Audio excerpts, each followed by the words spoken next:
Channel S R success towards में स्वागत है। हम पढ़ रहे हैं चैप्टर 10 हेलो एल्केन्स तथा हेलो एरीन्स। आज का हमारा टॉपिक है पॉलीहेलोजन यौगिक। तो आज हम पॉलीहेलोजन यौगिक के अंतर्गत कुछ यौगिकों को विस्तार से समझेंगे।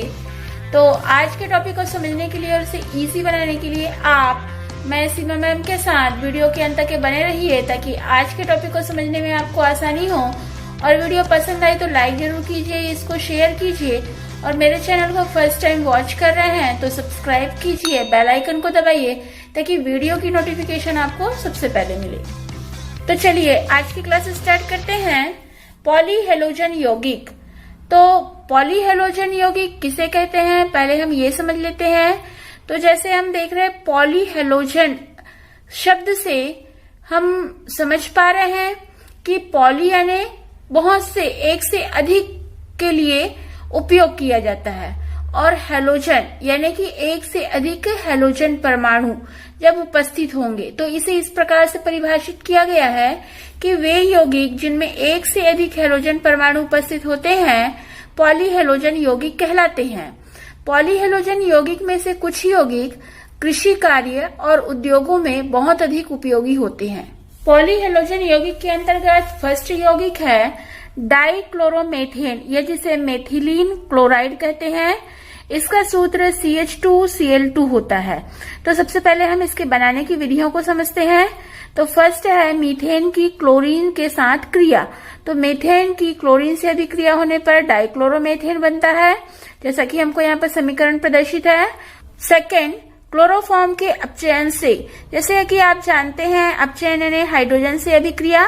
तो क्लोरोफॉर्म की जिंक कॉपर लवण की उपस्थिति में और HCl की उपस्थिति में अपचयन होता है, यानी कि हाइड्रोजन से अभिक्रिया होती है तो डाइक्लोरोमेथेन प्राप्त होता है। थर्ड, फॉर्मेल्डिहाइड पर फास्फोरस पेंटाक्लोराइड की क्रिया से। तो यहाँ पर फॉर्मेल्डिहाइड की फास्फोरस पेंटाक्लोराइड से अभिक्रिया होने पर डाइक्लोरोमेथेन प्राप्त होता है। डाइक्लोरोमेथेन का रासायनिक गुण है कि डाइक्लोरोमेथेन जब पोटेशियम हाइड्रोक्साइड के जलीय विलयन के साथ अभिक्रिया करता है तो फॉर्मेल्डिहाइड बनाता है। यहाँ पर फॉर्मेल्डिहाइड के दो सूत्र हमने जैसे लिखे हैं, यहाँ पर CH2O और यहाँ पर HCHO। तो ये दोनों में आपको कंफ्यूज नहीं होना है, दोनों फॉर्मेल्डिहाइड का है। यहाँ पर H को जोड़ करके CH2O लिखा गया है और यहाँ पर HCHO पूरा लिखा गया है। तो इन दोनों फॉर्मूला में आप कंफ्यूज नहीं होंगे। मेथिलीन क्लोराइड की उपस्थिति से मनुष्य को बहुत से प्रभाव पड़ते हैं। तो हम इसके दुष्प्रभाव को समझते हैं। तो फर्स्ट है मनुष्य के केंद्रिका तंत्र को हानि, यानी कि मेथिलीन क्लोराइड की उपस्थिति मनुष्य के केंद्रीय तंत्रिका तंत्र को हानि पहुंचाता है। सेकेंड, श्रवण एवं दृश्य क्षमता का कम होना। वायु में मेथिलीन क्लोराइड की थोड़ी सी मात्रा होने पर मनुष्य के श्रवण और दृश्य क्षमता यानी सुनने की और देखने की क्षमता कम हो जाती है। थर्ड, अधिक मात्रा के प्रभाव से चक्कर आना, उल्टी होना, हाथ पैरों की अंगुलियों में सुन्नता, यानी कि मेथिलीन क्लोराइड की यदि अधिक मात्रा हो जाती है जिससे मनुष्य को चक्कर आना, उल्टी होना, हाथ पैरों की अंगुलियों में सुन्नता आ जाना और अन्य प्रभाव भी उत्पन्न होते हैं। फोर्थ, त्वचा में जलन। मेथिलीन क्लोराइड की उपस्थिति से त्वचा में जलन होती है। फिफ्थ, आंखों में सीधे संपर्क से कॉर्निया जल सकती है। तो यदि मेथिलीन क्लोराइड डायरेक्ट आंख के संपर्क में आता है तो इससे कॉर्निया जल सकती है, यानी कि दृश्य क्षमता में को बहुत अधिक प्रभाव पड़ता है। मेथिलीन क्लोराइड या डाइक्लोरोमेथेन के बहुत से दुष्प्रभाव होने के बावजूद भी इसके बहुत से उपयोग भी होते हैं। तो आगे हम समझते हैं मेथिलीन क्लोराइड के उपयोग। तो फर्स्ट है विलायक के रूप में। इसे विलायक यानी आप समझते हैं किसी भी पदार्थ को घोलने के लिए। तो जो मेथिलीन क्लोराइड में जो पदार्थ घुल जाते हैं तो मेथिलीन क्लोराइड को विलायक के रूप में उपयोग किया जाता है। सेकेंड, धातु की सफाई में, किसी भी धातु की सफाई करने के लिए मेथिलीन क्लोराइड का प्रयोग किया जाता है। थर्ड, औषधि निर्माण में, यानी दवाई का निर्माण करने के लिए मेथिलीन क्लोराइड का प्रयोग किया जाता है। और फोर्थ, पेंट को हटाने में, मतलब किसी भी वस्तु में पेंट वगैरह लगा हो तो उसको हटाने के लिए मेथिलीन क्लोराइड का उपयोग किया जाता है। सेकेंड पॉलीहेलोजन यौगिक है आयोडोफॉर्म, जिसे ट्राई आयोडोमेथेन कहते हैं। इसका सूत्र CHI3 होता है। तो पहले हम आयोडोफॉर्म के बनाने की विधि को समझते हैं। तो जैसा कि हमको यहाँ पर समीकरण प्रदर्शित है, एथेनॉल और एसीटोन की आयोडीन और सोडियम हाइड्रोक्साइड से अभिक्रिया करवाने पर पीला आयोडोफॉर्म प्राप्त होता है। यह आयोडोफॉर्म परीक्षण कहलाता है। आगे हम आयोडोफॉर्म के कुछ भौतिक और रासायनिक गुणों को समझते हैं। तो फर्स्ट है विशिष्ट गंध युक्त पीला क्रिस्टली ठोस, यानी कि जो आयोडोफॉर्म या ट्राई आयोडोमेथेन है, ये विशिष्ट गंध वाला पीला क्रिस्टली ठोस होता है। सेकेंड, जल में अविलेय कार्बनिक विलायकों में विलेय, यानी कि जब हम इसको जल में घोलते हैं तो ये जल में अविलेय होता है, लेकिन कार्बनिक विलायकों जैसे बेंजीन, ईथर आदि में ये विलेय होता है। ट्राई आयोडोमेथेन ट्राइक्लोरोमेथेन और ट्राई ब्रोमोमेथेन से कम स्थायी होता है। ऐसा क्यों बोला गया है कि ट्राई आयोडोमेथेन कम स्थायी होता है? क्योंकि क्लोरीन और ब्रोमीन के आकार की अपेक्षा आयोडीन का आकार बड़ा होता है, इसलिए ट्राई आयोडोमेथेन कम स्थायी होता है इन अन्य हेलोजन की अपेक्षा। आगे हम समझते हैं ट्राई आयोडोमेथेन या आयोडोफॉर्म का उपयोग। तो ट्राई आयोडोमेथेन या आयोडोफॉर्म का उपयोग पूतिरोधी यानी कि एंटीसेप्टिक के रूप में किया जाता है। इसका ये एंटीसेप्टिक गुण इसके विघटन से आयोडीन मुक्त करने के कारण होता है। जैसे कि हम यहाँ पर समीकरण में देख रहे हैं, जो ट्राई आयोडोमेथेन है ये आयोडीन मुक्त करता है, तो इसकी वजह से इस ट्राई आयोडोमेथेन को पूतिरोधी यानी एंटीसेप्टिक के रूप में उपयोग किया जाता है। थर्ड पॉलीहेलोजन यौगिक है फ्रेऑन या CFC। CFC का पूरा नाम क्लोरोफ्लोरोकार्बन होता है। तो यहाँ पर फ्रेऑन एल्केन के क्लोरोफ्लोरो व्युत्पन्न होते हैं। तो पहले हम इसके बनाने की विधि को समझते हैं। कार्बन टेट्राक्लोराइड और हेक्साक्लोरोएथेन की अभिक्रिया एंटीमनी पेंटाक्लोराइड की उपस्थिति में हाइड्रोजन फ्लोराइड से कराने पर विभिन्न प्रकार के फ्रेऑन प्राप्त होते हैं। जैसा कि हमको यहाँ पर समीकरण प्रदर्शित है। फर्स्ट अभिक्रिया में हम देख रहे हैं कि कार्बन टेट्राक्लोराइड हाइड्रोजन फ्लोराइड से अभिक्रिया करके फ्रेऑन सेकेंड बनाता है। कंडीशन एंटीमनी पेंटाक्लोराइड की उपस्थिति में होती है। तो यहाँ पर फ्रेऑन 2 का सूत्र CFCl3 होता है। सेकेंड अभिक्रिया में हमको प्रदर्शित है कि कार्बन टेट्राक्लोराइड हाइड्रोजन फ्लोराइड से एंटीमनी पेंटाक्लोराइड की उपस्थिति में फ्रेऑन 12 बनाता है। फ्रेऑन 12 का सूत्र CF2Cl2 होता है। थर्ड अभिक्रिया में प्रदर्शित है कि हेक्साक्लोरोएथेन हाइड्रोजन फ्लोराइड से एंटीमनी पेंटाक्लोराइड की उपस्थिति में अभिक्रिया करके फ्रेऑन 112 जिसका सूत्र C2F2Cl4 होता है बनाता है। आगे हम फ्रेऑन या क्लोरोफ्लोरोकार्बन के गुणों को समझते हैं। तो फर्स्ट है रंगहीन, गंधहीन, आसानी से द्रवित। क्योंकि ये असंक्षारक गैस होता है तो ये आसानी से इसे द्रवित किया जा सकता है, और ये रंगहीन होता है और गंधहीन होता है।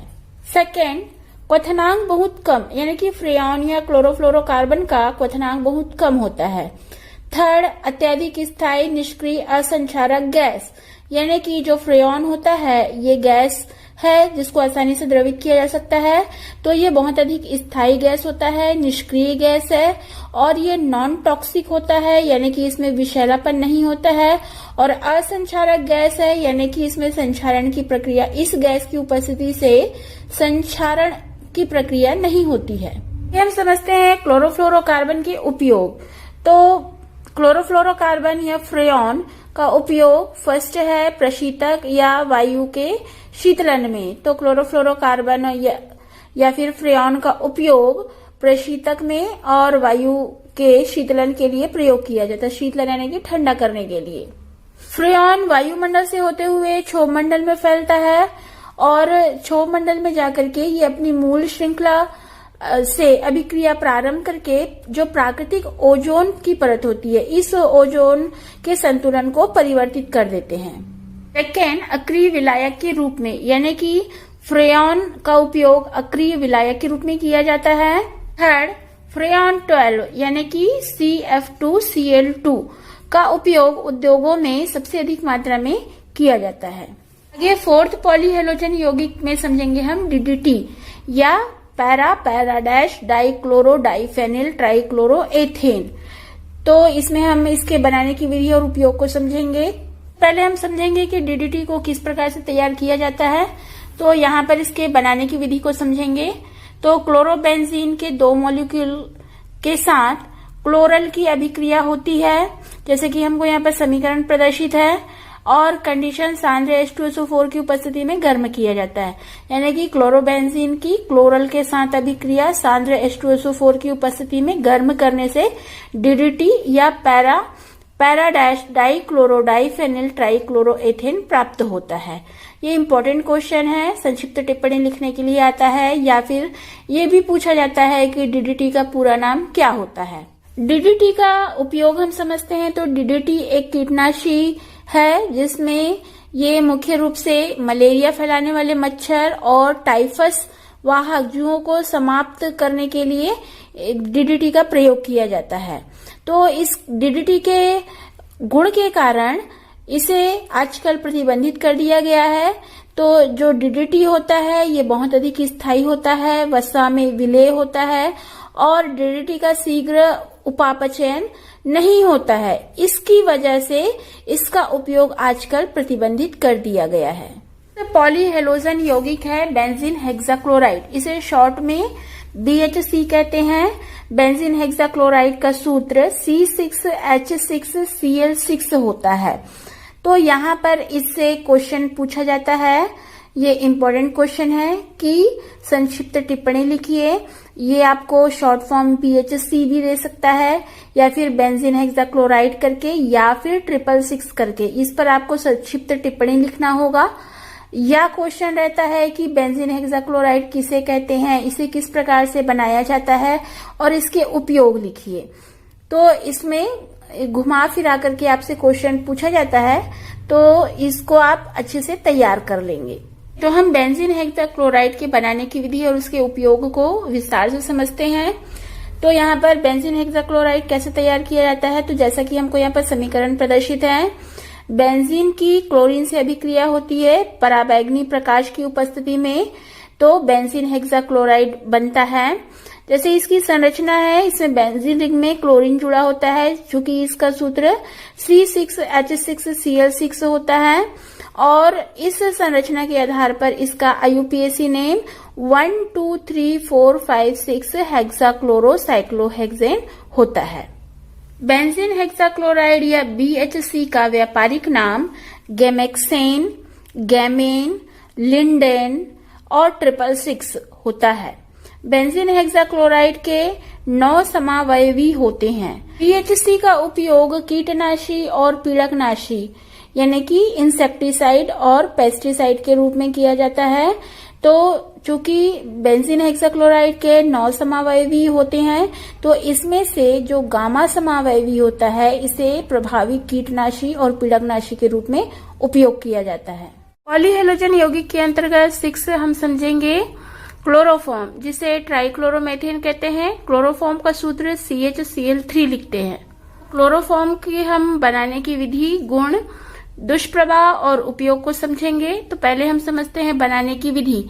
तो फर्स्ट है क्लोरल हाइड्रेट तथा सोडियम हाइड्रोक्साइड विलयन के आश्वन से। तो जैसा कि हमको समीकरण प्रदर्शित है, क्लोरल हाइड्रेट और सोडियम हाइड्रोक्साइड विलयन का आश्वन करने पर क्लोरोफॉर्म प्राप्त होता है। सेकेंड, क्लोरोफॉर्म या हेलोफॉर्म अभिक्रिया से। तो यहाँ पर पहले विरंजक चूर्ण की पानी से अभिक्रिया कराई जाती है, जिससे कैल्शियम हाइड्रोक्साइड और क्लोरीन गैस उत्पन्न होती है। तो इस क्लोरीन का उपयोग और कैल्शियम हाइड्रोक्साइड का उपयोग क्लोरोफॉर्म बनाने में किया जाता है। जैसे हमको यहाँ समीकरण प्रदर्शित है, एथेनॉल की क्लोरीन और कैल्शियम हाइड्रोक्साइड से अभिक्रिया कराने पर क्लोरोफॉर्म प्राप्त होता है। आगे हम क्लोरोफॉर्म के कुछ भौतिक गुण और रासायनिक गुण को समझते हैं। तो फर्स्ट है रंगहीन, रुचिकर, गंधयुक्त, वाष्पशील, अज्वलनशील द्रव है। यानी कि जो क्लोरोफॉर्म होता है इसमें कोई रंग नहीं होता है, रंगहीन होता है। और रुचिकर, गंधयुक्त मतलब अच्छी गंध वाला यह द्रव होता है। और ये वाष्पशील और अज्वलनशील द्रव होता है। सेकेंड, जल से भारी तथा जल में अविलेय, यानी कि जो क्लोरोफॉर्म होता है ये जल से भारी होता है और जल में विलय करने पर ये विलय नहीं होता है, यानी कि जल में अविलेय होता है। थर्ड, ऑक्सीकरण। अब जैसे कि ऑक्सीकरण नाम से पता चल रहा है कि ऑक्सीजन की अभिक्रिया होगी, तो जब क्लोरोफॉर्म प्रकाश की उपस्थिति में वायु में उपस्थित ऑक्सीजन द्वारा ऑक्सीकृत होता है तो ये विषैली गैस फॉस्जीन, जिसे कार्बोनिल क्लोराइड कहते हैं, इसे बनाता है। क्योंकि क्लोरोफॉर्म प्रकाश की उपस्थिति में वायु में उपस्थित ऑक्सीजन से क्रिया करके विषैली गैस बनाता है, इसीलिए क्लोरोफॉर्म को पूर्ण रूप से भरी हुई रंगीन बोतल में और अंधेरे में रखा जाता है ताकि उसमें वायु ना रहे और उसका ऑक्सीकरण ना हो। फोर्थ, जल अपघटन। तो जलीय अल्कोहलिक कास्टिक क्षार द्वारा क्लोरोफॉर्म का जल अपघटन करते हैं, जिससे सोडियम फॉर्मेट प्राप्त होता है। जैसा कि हमको यहाँ पर समीकरण प्रदर्शित है, क्लोरोफॉर्म की सोडियम हाइड्रोक्साइड के जलीय विलयन के साथ अभिक्रिया कराते हैं तो फॉर्मिक अम्ल बनता है, और इस फॉर्मिक अम्ल का सोडियम हाइड्रोक्साइड के साथ अभिक्रिया कराते हैं तो सोडियम फॉर्मेट प्राप्त होता है। फिफ्थ, एसीटोन पर योग। क्लोरोफॉर्म की एसीटोन के साथ अभिक्रिया होने पर ये योगात्मक उत्पाद क्लोरीटोन बनाता है। कि हमें यहाँ पर समीकरण प्रदर्शित है, क्लोरोफॉर्म और एसीटोन, इसकी अभिक्रिया से क्लोरीटोन बन रहा है। क्लोरीटोन का यूपीएसी नाम 1,1,1 ट्राइक्लोरो 2 मेथिल प्रोपेन 2 ऑल होता है। और यहाँ पर ये चूंकि नाभिक स्नेही योगात्मक क्रिया है, यानी कि हम देख रहे हैं कि इसमें क्लोरोफॉर्म और एसीटोन पूर्ण रूप से जुड़ करके क्लोरीटोन बना रहे हैं। इस अभिक्रिया में कोई अन्य उत्पाद नहीं बनता है और जो क्लोरीटोन होता है ये निद्राकारी औषधि के रूप में इसका प्रयोग किया जाता है। 6, नाइट्रीकरण। अब जैसे नाम से पता चल रहा है नाइट्रीकरण यानी कि क्लोरोफॉर्म की नाइट्रिक अम्ल से अभिक्रिया होगी। तो यहाँ पर ये क्लोरोफॉर्म का सूत्र Cl3CH लिखे, इसमें कंफ्यूज नहीं होंगे, ये क्लोरोफॉर्म ही है, CH Cl3 लिखते हैं हम। तो क्लोरोफॉर्म को नाइट्रिक अम्ल के साथ गर्म करने पर क्लोरोपिक्रिन बनता है। क्लोरोपिक्रिन को नाइट्रोक्लोरोफॉर्म या फिर ट्राइक्लोरो नाइट्रोमेथेन भी कहते हैं। ये हम समझते हैं क्लोरोफॉर्म के दुष्प्रभाव। तो फर्स्ट है 900 ppm सांद्रता युक्त वायु में चक्कर, सिरदर्द, थकान होता है। कहने का मतलब ये है कि जब क्लोरोफॉर्म की सांद्रता 900 पार्ट्स पर मिलियन होगी तो वायु में सांस लेने पर चक्कर आएगा, सिरदर्द होगा और थकान भी होती है। क्लोरोफॉर्म के लंबे संपर्क में रहने पर लीवर और किडनी का क्षय हो सकता है। और सेकंड है केंद्रीय तंत्रिका तंत्र प्रभावित, यानी कि क्लोरोफॉर्म केंद्रीय तंत्रिका तंत्र को डिप्रेस करता है, त्वचा को भी नुकसान पहुंचाता है। क्लोरोफॉर्म के बहुत से दुष्प्रभाव होने के बावजूद भी इसका उपयोग कुछ कार्यों में किया जाता है। तो ये कार्य को हम समझते हैं। तो फर्स्ट है विलायक के रूप में। तो क्लोरोफॉर्म को वसा, एल्कलॉइड और आयोडीन आदि के विलायक के रूप में प्रयोग किया जाता है। सेकेंड, फ्रेयॉन प्रशीतक R22 के बनाने में क्लोरोफॉर्म का उपयोग फ्रेयॉन प्रशीतक R22 को बनाने में किया जाता है। और थर्ड है शल्य चिकित्सा में निश्चेतक के रूप में। तो पहले क्लोरोफॉर्म का उपयोग शल्य चिकित्सा में निश्चेतक यानी बेहोश करने के लिए प्रयोग किया जाता था, परंतु आजकल इसके स्थान पर ईथर का प्रयोग किया जाता है क्योंकि ईथर कम विषैला होता है और अधिक सुरक्षित रहता है। 7, कार्बन टेट्राक्लोराइड या इसे टेट्राक्लोरोमेथेन भी कहते हैं। कार्बन टेट्राक्लोराइड का सूत्र CCl4 होता है। तो पहले हम इसके बनाने की विधि को समझते हैं। कार्बन टेट्राक्लोराइड को मुख्य रूप से प्रोपेन के क्लोरीनी अपघटन या फिर क्लोरोनोलिसिस से बनाया जाता है। जैसा कि हमको यहाँ पर समीकरण प्रदर्शित है, प्रोपेन की क्लोरीन से अभिक्रिया करवाई जा रही है तो ऑक्टाक्लोरोप्रोपेन बनता है। इस ऑक्टाक्लोरोप्रोपेन को फिर से क्लोरीन के साथ गर्म करते हैं तो कार्बन टेट्राक्लोराइड बनता है। प्रोपेन की 300 से 400 डिग्री सेल्सियस ताप पर और उचित दाब पर इसे क्लोरीन के साथ गर्म किया जाता है तो कार्बन टेट्राक्लोराइड बनता है। हम कार्बन टेट्राक्लोराइड के कुछ भौतिक और रासायनिक गुणों को समझते हैं। तो फर्स्ट है रंगहीन, रुचिकर, गंधयुक्त, अज्वलनशील तथा भारी द्रव। यानी कि जो कार्बन टेट्राक्लोराइड होता है इसमें कोई रंग नहीं होता है, रंगहीन होता है और रुचिकर, गंधयुक्त यानी कि अच्छी गंध वाला द्रव होता है और ये अज्वलनशील होता है, मतलब ये जलता नहीं है और ये भारी द्रव होता है। सेकेंड, जल में अविलेय तथा कार्बनिक विलायकों में विलेय, यानी कि जब जल में इसे विलेय किया जाता है तो ये विलेय नहीं होता है, यानी घुलता नहीं है, तो जल में अविलेय होता है। लेकिन कार्बनिक विलायकों जैसे ईथर, अल्कोहल, बेंजीन, इसमें ये विलेय रहता है। थर्ड, कार्बन टेट्राक्लोराइड की भापी जल आचरण से फास्जीन बनता है। यहाँ पर जैसे हमको समीकरण प्रदर्शित है कार्बन टेट्राक्लोराइड की, यहाँ पर जल है जो वाष्प के रूप में रहेगी और 500 डिग्री सेल्सियस ताप पर इसको गर्म किया जाएगा तो फास्जीन बनता है। फास्जीन एक विषैली गैस होती है। और कार्बन टेट्राक्लोराइड जलीय पोटेशियम हाइड्रोक्साइड के साथ अभिक्रिया करके पोटेशियम कार्बोनेट बनाता है। जैसे हमको यहाँ पर समीकरण प्रदर्शित है, कार्बन टेट्राक्लोराइड की पोटेशियम हाइड्रोक्साइड के जलीय विलयन के साथ अभिक्रिया होती है तो पोटेशियम कार्बोनेट बनता है। फिफ्थ, कार्बन टेट्राक्लोराइड की क्रिया फिनॉल और पोटेशियम हाइड्रोक्साइड से कराने पर सैलिसिलिक अम्ल प्राप्त होता है। तो जैसे कि हमको यहाँ पर समीकरण प्रदर्शित है, कार्बन टेट्राक्लोराइड की फिनॉल और पोटेशियम हाइड्रोक्साइड से अभिक्रिया हो रही है तो सैलिसिलिक अम्ल बनता है। यह अभिक्रिया राइमर-टीमेन कार्बोक्सिलीकरण कहलाती है। समझते हैं कार्बन टेट्राक्लोराइड के दुष्प्रभाव। तो फर्स्ट है यकृत का कैंसर। तो कार्बन टेट्राक्लोराइड के संपर्क में अधिक समय तक रहने पर तंत्रिका तंत्र पर प्रभाव पड़ता है। तंत्रिका तंत्र पर प्रभाव पड़ने के कारण चक्कर आना, उल्टी आना और भी प्रभाव दिखाई देते हैं। और कार्बन टेट्राक्लोराइड की अधिक मात्रा के कारण मनुष्य बेहोश भी हो जाता है और मृत्यु भी हो सकती है।